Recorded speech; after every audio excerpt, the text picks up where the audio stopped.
Okay, hello everybody. Today we're here in Microsoft Flight Simulator 2020 in the Savage Cub.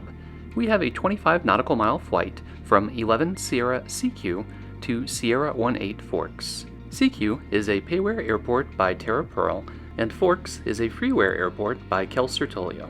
The Savage Cub is about as VFR as you can get. It has no autopilot, no GPS, no nav radios. All it has is a transponder and a COM1. So we will be flying visual with VFR rules for this flight, and I'll walk you through how we're going to plan out that flight in the flight brief. So let's hop into the pilot seat and get started. I love the look of the Savage Cub. I love the steam gauges and that it has no navigational features other than a compass. So we are going to pull up our VFR sectional, and when you look, you can see that there's a highway that'll take us to where we want to get. There are also several rivers and lakes that we can use as VFR waypoints. A handy tool to use when planning out what things are going to look like from the air is Google Maps. So if we pull that up, you can see that the first thing that's a VFR waypoint is the Chowan Bay Corrections Center. We should be able to see that off to our right, and that'll let us know that we have picked up the right highway to follow. Midway through our trip is a large lake, Lake Pheasant. We should be able to easily see that from 10 plus miles away. So we'll know we're on track if we pass it, and if we get ourselves turned around, we'll just go up higher and look for it. We'll pass a nice serpentine river, which is the Kalawa River, right as we're getting close to Forks. And then you can see that the airport is at the south part of Forks, nestled against some mountains. Zooming in on the field gives me a good feel for the orientation of the runway and what the approach is going to look like. So I can see that there's some trees surrounding it, in particular right at the end of runway 22. So that's probably going to be a challenge as I come in on short final to clear the trees and then drop down to the runway. The Cub has a single comm radio. I'll toggle that on now, and we can switch it between active and standby. In this case, the CTAF frequencies for both airports are 122.9, so we will dial that in. You can find the CTAF frequency right on the VFR sectional. It's the thing that looks like the copyright symbol. Okay, turn on our transponder. We are squawking VFR, which is 1200. We'll put that into mode C, and we'll also get on our landing light here. CQ traffic, November 359 Golf Charlie, taxi runway 26 CQ.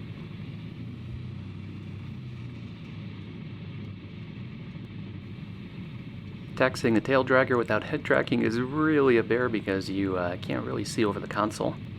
So hopefully I won't go off of the taxiway.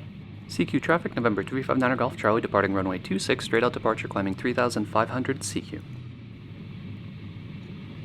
Okay, we're going to depart to the west, and then once we are clear of the field, we're going to turn north until we get to the shoreline, then turn east, follow the shoreline until we get the highway in sight. We'll confirm that we've got the right highway because we'll be able to see the correctional facility. And once we do that, we just have to keep the highway in sight. The Cub rotated really nicely, and it feels like it's climbing nicely. I like it. The handling is really smooth and it's very responsive. Alright, we're going to turn out here along the shore and then fly out over the water for a bit. I have to admit the airspeed indicator threw me when I first started flying this because it is in kilometers per hour and not knots. So when I saw numbers like 140, 150, I had to do a double take because I definitely don't feel like I'm flying 150 knots. But it's almost a 2-to-1 ratio, so really the Cub's pretty slow. You know, it has a cruise speed of around 90 knots. And we'll roll out of our turn here, get lined up with the coastline.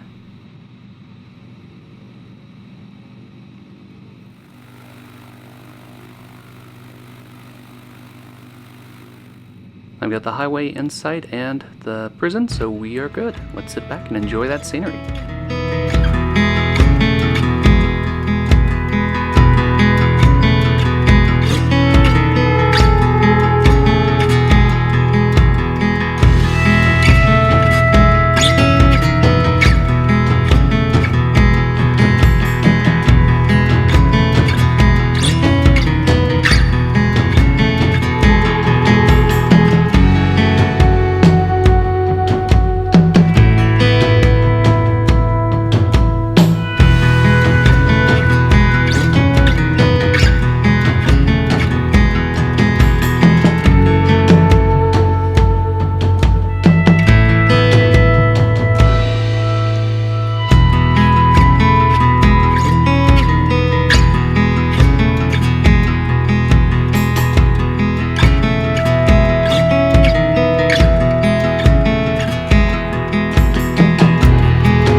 as expected, that was a challenging approach with trees on short final, but it was really easy to cut the power and drop right into the runway after clearing them.